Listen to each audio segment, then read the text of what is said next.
Hello, everybody. My name is Ryan O'Donnell. I'm the conference director at Informa Connect Middle East. Today, I have the absolute pleasure of talking with Sam Silverstein, who is the founder and CEO of the Accountability Institute and the creator of the Certified Accountability Advisor designation. Throughout his career, Sam has helped organizations' leaders to assess their engagement and accountability. So welcome, Sam. We're absolutely delighted to have you join us today. And I know what we're going to be talking about is really just going to scratch the surface of the Accountability Advantage program that we'll experience more of in Riyadh later in May. So welcome. Well, thank you, Ryan. It's great to be here. I'm looking forward to having this conversation and getting people to have an insight into what we're going to go very deep in when we're in Riyadh in May. Excellent. Yeah, like I said, we're really excited to have you. So as we get started here, should we just sort of set the foundation and really talk about why accountability is important? And is there a connection to the company's bottom line? Well, those are great questions. And here's what we've discovered with over 30 years worth of research into accountability, workplace culture, and how that drives the highest form of leadership. And that is that accountability definitely connects to the bottom line, without a doubt. And accountability is what's going to help you create a workplace environment that always attracts and retains the best people.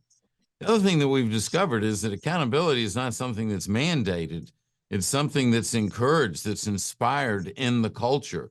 Accountability is actually a derivative, an outflow of a high-performance, positive, values-based, people-based workplace culture.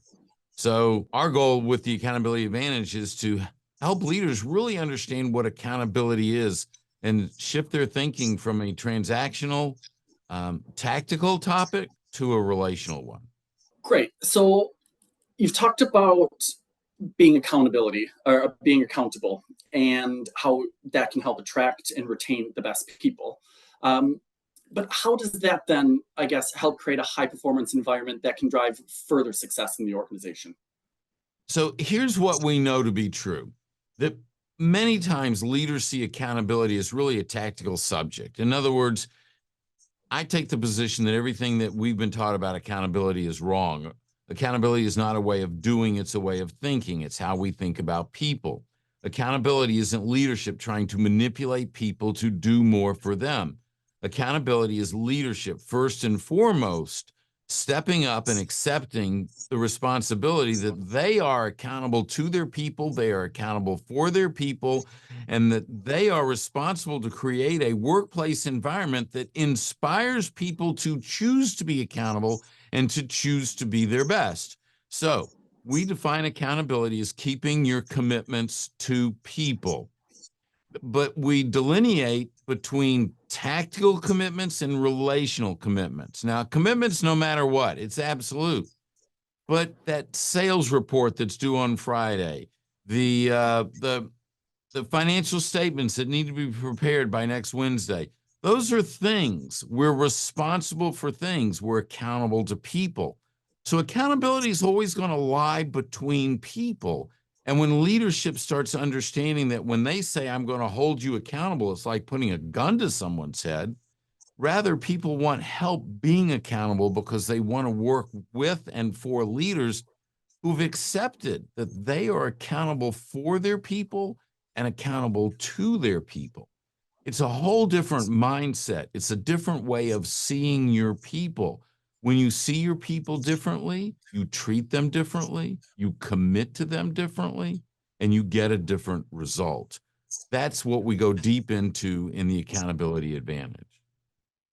That's great. So there's clear advantages. There's clear opportunities by creating a high-performance environment. What are some of the challenges that you see that's come out of your research over the last, I think you said 30 years, that prevent organizations from being accountable?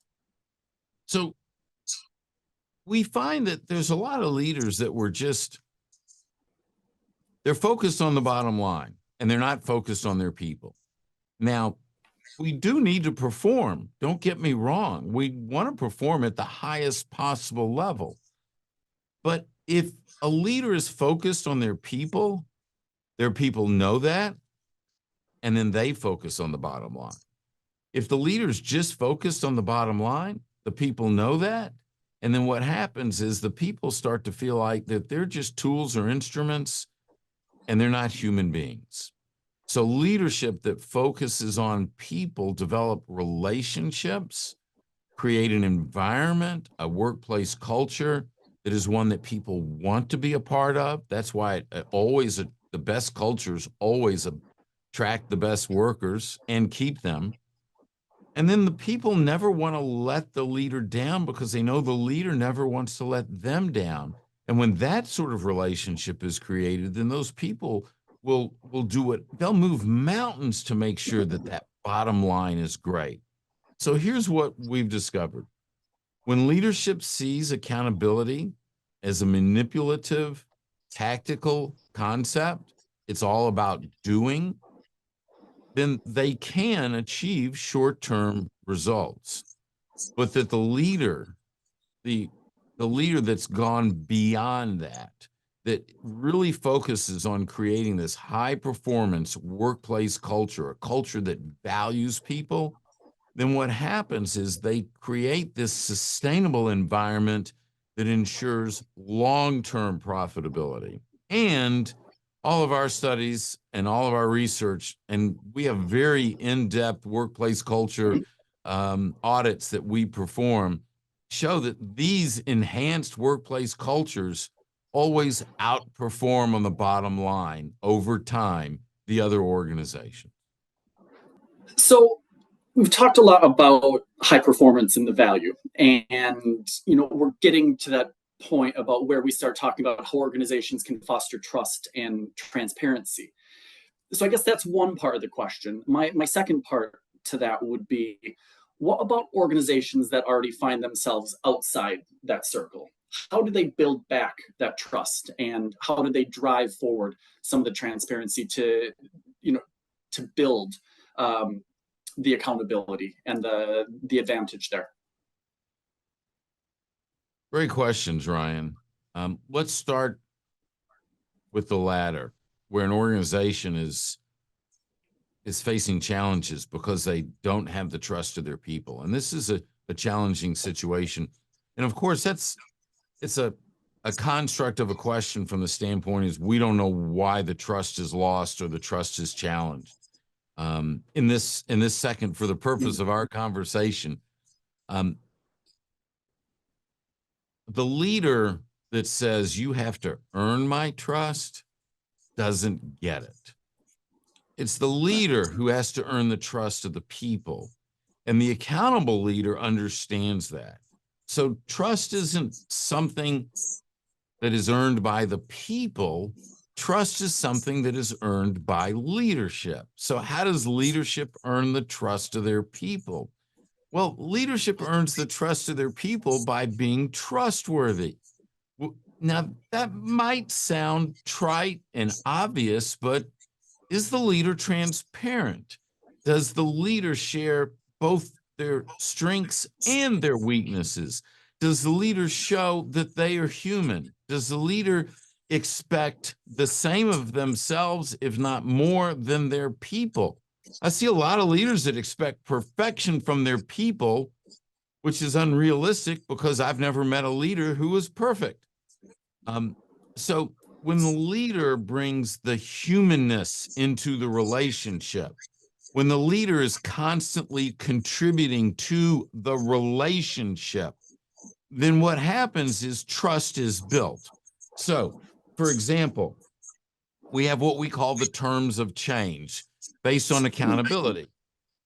Some organizations, we measure an organization's ability to change. We have something we call the culture audit, where we actually measure 14 things in an organizational culture and then report out on all of them. And one of the things we measure is an organization's ability to change. Now, here's the thing.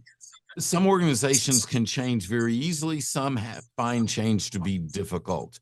It could be the same item that's being changed. So the terms of change are this. What are we changing? How are we changing it? Why are we changing it? What are we changing? How are we changing it? Why are we changing it? Now, here's what we know to be true. Some people need to know what's being changed. That's all they need. And then they're willing to change. Some people need to know why. Why are we changing it? If you tell them why, then they're on board. They're ready for change. Now, some people just need the how. Ryan, just tell me how to do it. I'll go through a wall for you. Just tell me how to do it. And that's what they need. Then we find there's others in the organization that always question everything. They have tons of questions. They seem like roadblocks. We call them the troublemakers. But they're really not. They're just what, why, how people. They need to know the what, the why, and the how. Now, here's where trust comes in. If I have to ask you, what are we changing, or why are we changing, or how are we changing, and then you tell me, I kind of wonder, well, why didn't Ryan just share this information on the front end? What else is he holding back? So when a leader creates a consistent historical track record of communicating all of this information, people see that leader as transparent. So you're always telling me, what are we changing? Why are we changing? How are we changing? You're giving me the full story. You're giving me the information I need to process. You're putting it into my terms. You're not making it easy for you. You're focused on making it easy for me. When you do that, you create an environment of, over time, I naturally trust you. If I don't trust you, my guess is you've already done something that's going to discredit yourself. And if that's the situation, what's the driver behind that? And is it going to repeat? And is it something I have to be concerned about? So that's where trust comes into this. Trust is going to flow from an environment that inspires accountability. Accountability comes before trust. Accountability is the foundation that every leader should be building their relationship with their people on.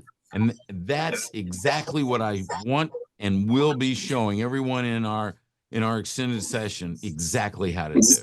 So is there a foundation of communication that sort of leads to trust, do you think? Is that where it starts? That's part of it, but it's not where it starts. So here's what happens.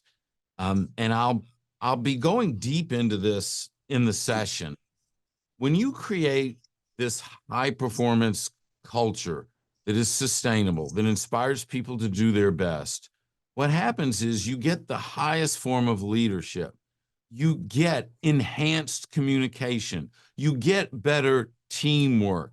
You get better customer satisfaction, because when people are communicating with each other and have better teamwork and they like each other, the customer has a better experience, because the customer experience can never exceed the employee experience. You create a more emotionally safe workplace. You create a workplace environment where people are innovative and open to change. They are more engaged, they're more productive, they're more profitable. All these things flow from this workplace culture. So when an organization, when we know that they're struggling with accountability, we know they're struggling with communication. We know they're struggling with teamwork. We know they're struggling with the customer experience. We know all these things are at peril. And so it flows from the culture.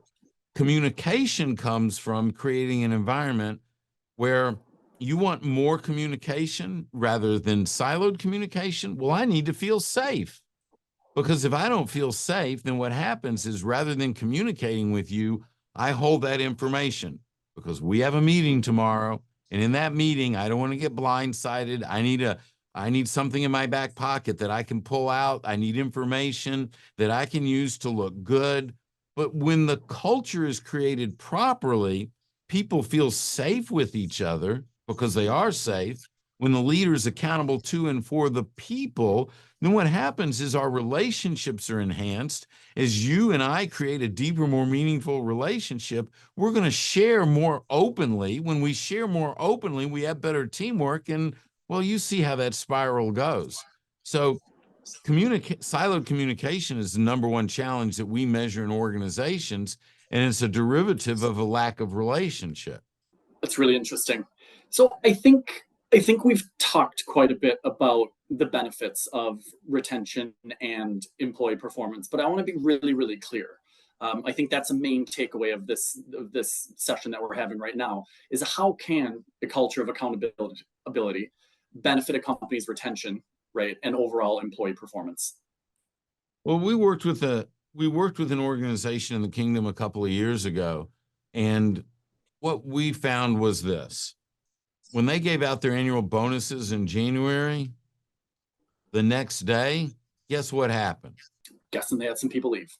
Exactly, because what do people do? They wait around for their annual bonus. No one's leaving the week before the bonus or the month before. They're not happy. They want to go someplace else. They wait for their bonus and they leave. We worked with this organization for a year, and at the end of the year, when they gave out their annual bonuses, no one left. Impressive. And the reason no one left is because the CEO, in essence, was doing what needed to be done to build the right relationships and create this workplace culture that inspired accountability, because the CEO had accepted his accountability to and for the people and built those relationships.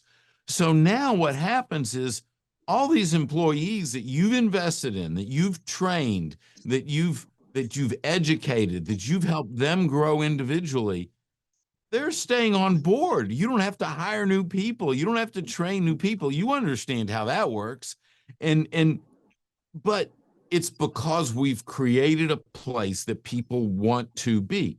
So, you brought up a question earlier about where some of the struggles and resistance is. Well, the leader that says, well, I pay him to do that job, that leader's not going to be attracting and retaining the best people. Because for him, it's transactional. If you're paying me to do a job, I can always find someone else that'll pay me more. If that's why I'm here, that's not going to work long term. Okay, so give us 5 ways we can build an accountable culture. Ryan, we've got like 3/4 of a day dedicated to this in Riyadh. What Just makes you think? Just a snapshot, Sam. Just a little taster. You want to build a culture that inspires accountability.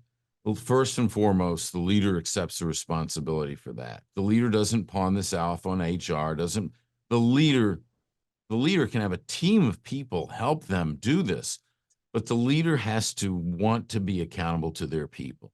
But in essence, to create a high performance workplace culture, there are 5 steps. Now, it's relatively simple, but it's not necessarily easy. So first of all, you define your culture. You need to define the culture that you want. Second, you model the culture, which means the responsibility on the leader is great to be living that culture. You cannot lead the same way you cannot parent. Many times we hear parents say, do as I say, not as I do. Well, the leader has to do it. It's like, so it has to be modeled. Then the culture has to be taught. Not only does the culture have to be taught at all levels of the organization, but the concept of culture has to be taught. So that conversation in the hallway should always be, well, our culture, fill in the blank. In our culture, this is how we fill in the blank. So people understand that culture is important.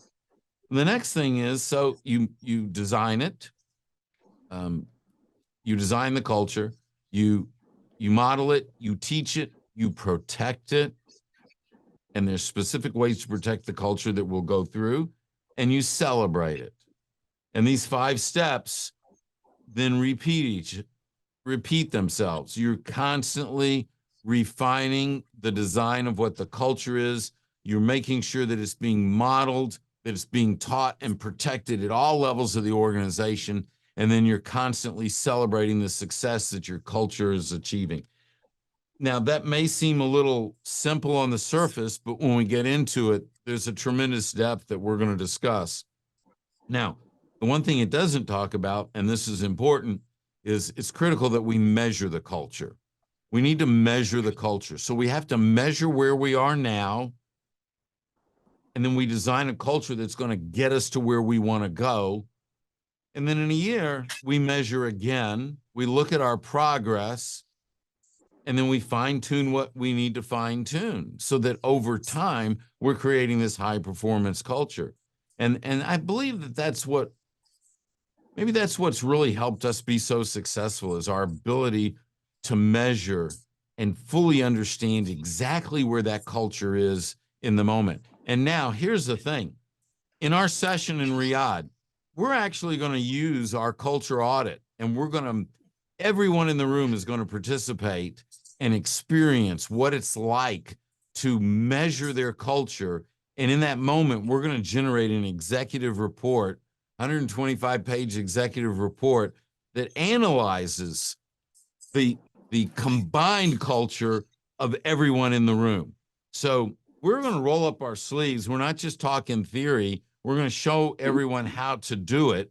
And we want people to leave this session equipped to be able to look at their culture and make the changes they need to hit the goals. If they want to get to where they need to be by 2030, then it's going to come back to the workplace culture. So given the enormous economic expansion that we're seeing in Saudi right now, why would you say that accountability is probably more important now than it ever has been before? Accountability is the highest form of leadership. Everything rises and falls on leadership. Leadership at the highest level in the kingdom, or leadership in an organization, a business, or even leadership in a family. And so if we can improve leadership at all levels through a deeper, more meaningful understanding of what accountability truly is and can be, then what's going to happen is we're going to create better families, communities, businesses, and ultimately the kingdom will flourish at a higher level because everyone will be contributing at a higher level. That's brilliant. So Sam, thank you very much. We are just about out of time, but for those of you that have enjoyed the last 20 minutes or so, as I said, this is just really a scratch of the surface. And Sam will be with us in Riyadh on the 26th of May to deliver a much more in-depth program on Accountability Advantage and how we can build a sustainable high-performance workplace culture at HRC KSA. So thank you again, Sam. And of course, to those of you who have joined us today, we do look forward to seeing some of you in Riyadh in May to learn even more about the Accountability Advantage. So thanks so much.